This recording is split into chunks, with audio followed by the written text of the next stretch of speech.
Okay guys, welcome back to the Coach's Mentor YouTube channel with me, Chris Bradley. Hope you've liked and subscribed by now. If you've not, then look away. I'm here for another case study video. We are outside a top table client's house. His name is Sylvester. Sylvester's been with us now for about 4 months. He's got a few unique stories to tell. He's got a unique setup with his business, how he grows his following, how he monetizes his following. And I've known Sylvester now for a couple of years. We've been kind of going through the industry together. He had a gym, I had a gym. He's kind of closed his gym, so have I. And then he came to us about 4 months ago for help with growing his business. He's done a lot of different things. He has invested a hell of a lot of money in his business over the years through different mentorships, different marketing, and I'm delighted to say he's found something that works, which is the Upgraded Coach, which is great. So we're going to pick his brain on how he's running his business just now, which will help any personal trainers watching, but also inspire any personal trainers who are thinking about coming into the industry, or soon to be personal trainers rather. So yeah, let's get into it. We'll go in, we'll look at his kind of outhouse facility that he uses for a gym and to kind of do his work. It's his office as well, which is lovely. Yeah, let's get into it. I'll see you in there.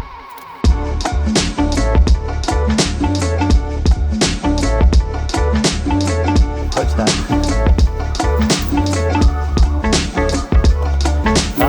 Good, lovely. Mate, I love it. This looks brilliant, man. It's like dead deceiving in the video.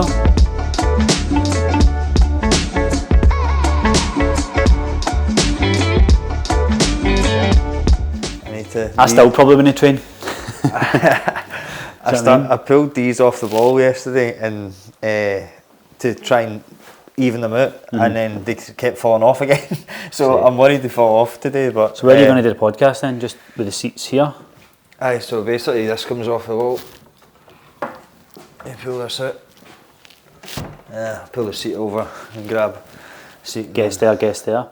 I want to kind of rewind the clock back to August. We had our one-to-one call. We got on a call. We looked at the business. One of the biggest things you said to me is that you just need another set of eyes on it. So when we spoke about that, I then gave you my opinion on some of the stuff about your business, and then we set a plan in place to go from there. But it was very clear to me that you just needed a soundboard. You needed someone that you respected and you felt their opinion was valued. But for me, I was kind of sitting there going, right, I've got a guy here who is great coach, great business, has been a gym owner, is now fully online, and I respected you. And then I'm like, right, he's chatting my door wanting help. So what made you decide, you know what, I've tried XYZ, who's deemed as more popular than the Upgraded Coach, and yet here I am now speaking to Chris Bradley about the Upgraded Coach? I get great results, and I kind of, if you look through like my results, that was very much kind of, even before I built up business with like systems and all that sort of stuff, it was more just me. But my business kind of taking a different kind of like spin-off now with the Forgotten 23 Hours thing, and I feel like that's probably the biggest thing, is that I felt as if, because you brought up like other kind of groups and mentors and stuff that I'd been with, I felt as if I was becoming like a carbon copy. I kept my integrity, but I found myself more and more and more speaking a certain way, maybe even saying certain words, and I just was like, that's not me, that's not authentic. I brought up authenticity at the start, and I think for me, I've met you in person and I felt, right, well, he's authentic. And then, not going to lie, I seen obviously you'd been successful to the point that you'd got that house abroad and all that sort of stuff. And I'm like, there's a lot of scalability to the fitness industry that we don't see, but you don't need to be Billy Big Box to do it. And I think a lot of people, mentors, people that are in mentorship groups, they think there's something. And there was probably a period of time for about 4 months, maybe a wee bit shorter, but about 4 months, let's say, that I felt as if I was like in that mentality. I was chasing the wrong things. Maybe it was money, finances, whatever, try to get a certain thing, and then you get there and you're like, right, what have I done? It's now like, how do I want to build this business to what I actually want? And I remember speaking to you and you're saying, you can build it to whatever you want. Whereas that was different to what other mentorships said, like, no, you follow our plan, and if you're not doing that, and it's almost like the classic bodybuilder type approach almost is like a business mentor approach. So like bodybuilders say, well, if you're not following the plan, you're failing. Whereas with me, with my clients, I'm let's build you a plan for you, what you want, what's your values, where do you want to go? So I think for me, I'd already built a successful business, well, on paper anyway, and from the outside in. But up here, I was fucking all over the place. The biggest thing that we push, and we aren't anti-money, we're actually pro keeping money. I like that as well. No Stripe screenshots. Yeah. No Stripe whatever screenshots. We do 2x, 3x, 4x income. We don't mention the client's income because without context, it's useless. You know, we at one point I remember having a gym owner who was earning 12k per month, and they sent me a Stripe screenshot. They were proud, and I was happy for them, and it was great.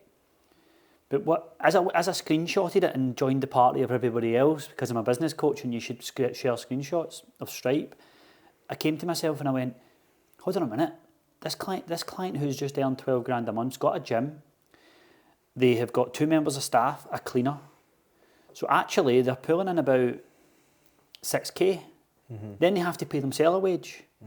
Now I'm not saying that this is a bad wage anymore, I'm just saying that if I shared a 12k screenshot, I'm going to get a coach who's earning 4 or 5k going, wow, he can get me to 12k. And I felt like I felt wrong doing it. Yeah. It's a bit like sharing a transformation of a client who has just had food poisoning, lost a ton of weight, and you're like, before and after. And that's when I felt a wee feeling. I had to go back to the drawing board as a business coach and go, right, what can we offer?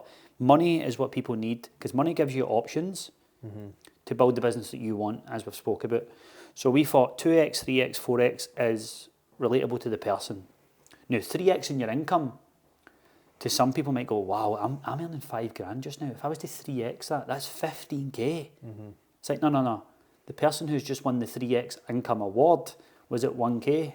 Aye. And now at 3k. Aye.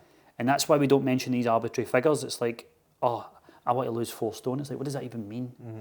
So when the great conversation we had, mate, was that you want to focus on monthly recurring revenue. Yeah. For people who are watching who don't know what that is, it's recurring revenue that you know you are getting on a set date each month because the client stays.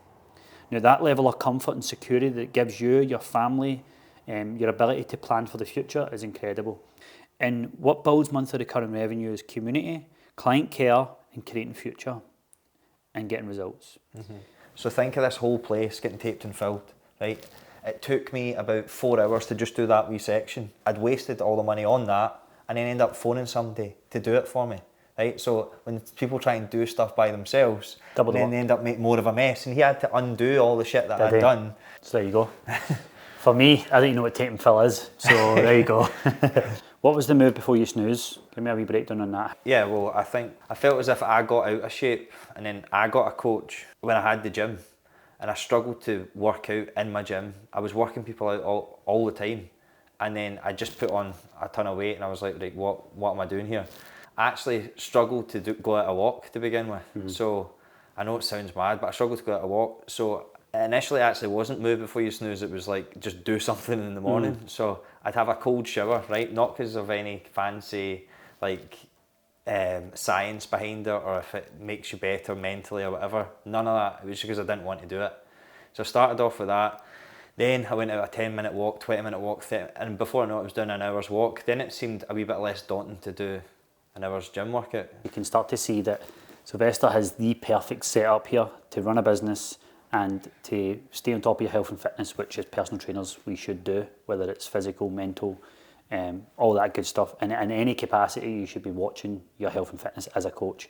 I remember having the gym, mate, and the thought of it sometimes. Yeah. And the thought of it was always because I was caring more about business than I was about the gym. So I think there's some coaches watching this who will be like, yeah, but I'm doing check-ins on a laptop and a kitchen table. And it's like, yeah, but you've also got the other side of that where you've got access to PTs running about you who are lifting you up and inspiring you and spotting you and wanting you to lift heavy. Yeah. So I think it's like, this is an amazing setup, and I'm sure there's many people who bite your hand off it, mate, but you've got to realise that it all bottles down to you and how you can still install habits to actually get the work done and the workouts done. Do you know what I mean? Because, yeah, it's funny how someone who's bought an outhouse previously owned a gym, so managed to move all the kit in here, all the technology under the sun, but to start a podcast, is now thinking about joining a commercial gym again. It's like full circle. Recipes. Can I come here and not talk about recipes, right? We'll talk about the recipe book in a second, but why did you start the recipes? People are starting to know you for that. I remember when we had our one-to-one call, it was kind of like, okay, great, people are loving your recipes, you're building a bit of a following, a nice bit of culture, but we had to monetize it. What made you start the recipes, mate? I filmed what I called like Titan Takeaways, That's right. the name of the gym, and I look about 12 years old, but I just basically every week I would do it. I'd spend hours editing it and stuff like that, just because that's what I enjoy. I'd done a master's degree in product design, so that's where my background is. I didn't really kick off the same way. So you know how like if something flops and it flops and it flops and it doesn't get the same traction that you want, you kind of give up on it a wee bit and you kind of do it every so often. So that's kind of what happened. And then I started doing more on TikTok because I just found that seemed to, there's a few went viral and I didn't even mean it, because I actually used to make them for my Instagram stories on TikTok because I could just hold the button, and then when I held the button and then I stopped holding it, it would go to the next frame and I didn't have to edit it. So then I would do that, I'd post it on Instagram stories, and before I knew it, I'd built up thousands of followers on TikTok. I was like, I don't even know how that happened. I ended up with more followers on TikTok than I did on Instagram. Up until recently, you couldn't hide your likes on Reels. So then I wasn't doing Reels because I felt as if, God, it's only going to get like 30 likes or something like that, and it flops. So then I just started, I was like, just bite the bullet and do it, like nobody cares. So I started doing it and pushing it, and then before I knew it, it kicked off. And it's literally only in the space of like 3 month period I gained about 50,000 followers. For me, it was about getting eyeballs in some way, and that was obviously the way to do it. And then getting those eyeballs to know me, not just for the recipe books. Yes. This is what I think a lot of people, there's some coaches watching yourself and other people who make recipes and think, I'm going to model that. How is he doing it right? Because realistically, mate, the recipes aren't, the most important thing about recipes and nutrition is your clients actually receive the information that makes their life easier. Because recipes or food pictures, animals, and half-naked people are the three things that will always get likes and traction. You don't have to even fight the algorithm when it comes to social media. Aye. But it's about, okay, I'm getting these eyeballs. How do I monetize it? Not just how do I take their money, it's about how do I get them in my world, build trust, show them that actually there's more to it, like Joe Wicks, than just I know how to cook a recipe. Yeah. Because that was always my worry with it. And I know to go viral, you can do a couple of wee things, but there's a big difference between viral and a lot of followers and actually building a really sustainable and successful fitness business. I've got the recipe book that's launching next week, my Christmas one. So basically, this is the last recipe. I actually literally came up with this last night. It's meant to like utilise your leftovers and do different stuff with Christmas food. So I've done a few different ones. So this is like Brussels sprouts, but like barbecue Brussels sprouts. And then we're using chicken, but we're going to southern fry it and coat it in a barbecue glaze, and then put some cheese over the top of the Brussels sprouts. So See when it's all cooked, do you actually eat it all the time? yeah, that's the issue. All the time? Or do you All just, the time. Do you? All the time. I used to do it all on a Tuesday, right? But then a Tuesday would be eating like, because I'd do like, say, like 7 or 8 recipes, plus like whatever else, I was eating like 4,000 calories. Clients don't just need a 30-second how to cook something, put something in an air fryer. Yeah. That's great for people to see your stuff and understand it, but it's about long-term, can I buy a recipe pack? Oh, by the way, nutrition's good now thanks to you. Yeah. I'm kind of struggling with routines and habits, but oh great, I've got a podcast episode on that, episode 4. Yeah. And that's the transition. Yeah. That's how you run a business, that get the audience, but also run a business with it. So Yeah. for anyone out there, mate, who's kind of thinking about chasing these big numbers, you've been through multiple income brackets. You've been through 2, 6, 8, 10, 12, 15K. What would you say to these coaches who are chasing these arbitrary figures, mate? If you look at when I hit the big milestone for me of the 6 figures, that was 6 figures, but I had so much outgoings and my monthly recurring was not at 0, but it wasn't high. I then knew I had to get more sales in to do that. So then anxiety went through the roof. I knew I could do it, but I was just always on edge in case I couldn't. Obviously when I joined, I just paid you for the year because I don't like expenses of my own. Yeah. So like people deal with money differently. I'd rather not have a monthly recurring coming out of my account, but I want it coming in. Aye. So, but then I've got some clients that straight away they'll go, right, I know that I've got that covered. I want to do that each month. I don't want to dip into my savings. Fine, no worries. Then I've got other clients that are actually like No, then it's paid for, and then if something comes up, at least I know that this is sorted and this area of my life sorted. So, because the thing about you, mate, you've got the steady hand and the technology to pull it off. But I'm like, where's Sylvester? Who is he? Like, as a person? And I noticed that. But then when I spoke to you again after the absence of no speaking to you, the recipes were, it was a tactical and a kind of planned out approach. And to be fair, mate, nutrition is authentic to you. You've done it for the start. Yeah. It was just a delivery aspect, because I'm quite resistant to some social media stuff, because I help coaches that have to focus on the fundamentals. yeah. And sometimes they get distracted with the new shiny thing that I happens. shouldn't be doing So I was always like, you don't need to go viral now. Yeah. Does it work? Well, yeah, but I'm going to tell you it doesn't work, because I need you to focus on other stuff. Aye, yeah. And I remember you, and that's spot on, mate, thinking about the authenticity, because I remember thinking about it with you. And then I got in a call with you and I went, all right, okay, he definitely knows who he is, what he wants, and where he wants to go with this. For coaches watching this, it does take time, because most of the time you've not even found yourself yet, let alone showing the business version of you. So I would encourage coaches to realise that it takes time, but in the meantime, don't wear different masks just to cover it. But yeah, for me, I think it's now about moulding into the business I want, so that then it facilitates whether me and Kirsten want to travel or whatever. Because I don't want to be doing like a million check-ins. So. I think that's important to note. It's hard sometimes when you just need cash or whatever, but first of all, ask yourself, what do you want the business to look like? We get a lot of coaches coming in and saying, Chris, what should I do with my check-in process? What should I do with this process? We cannot advise you and reduce the guesswork 100%. But the first thing you've got to ask yourself is, where do you want to go with this? Sylvester and me can tell you a story about how we've probably wasted about 3-4 years of guessing and trying things based on well-meaning but not very well-informed advice from other coaches who we perceive to be further ahead. So first of all, establish what you want, because we get coaches coming on board the Upgraded Coach that go, Chris, this is, can you just teach me how to get more leads and teach me how to do a check-in process and inquiry forms and funnels? And I'm like, hold on a minute, how do you want your business to look? I thought you'd tell me. It's like, no, you need to decide what you want first, and then we can make a plan based on that. Okay, mate, so if there's anyone on the fence right now thinking about joining the Upgraded Coach, what would you say to them? Look at where your business is at, and if nothing changes, what's going to change? And it's most likely nothing. And if you've been guessing for X amount of time, then chances are you need a bit of help. I've had a lot of help to get me to where I'm at, but I've had a lot of inauthentic help as well. And I feel as if since I've joined the Upgraded Coach, I've actually got somebody who knows my business, and it isn't just another number to get into their business, if you know what I mean. If I get a result, I bring on people to your business and vice versa.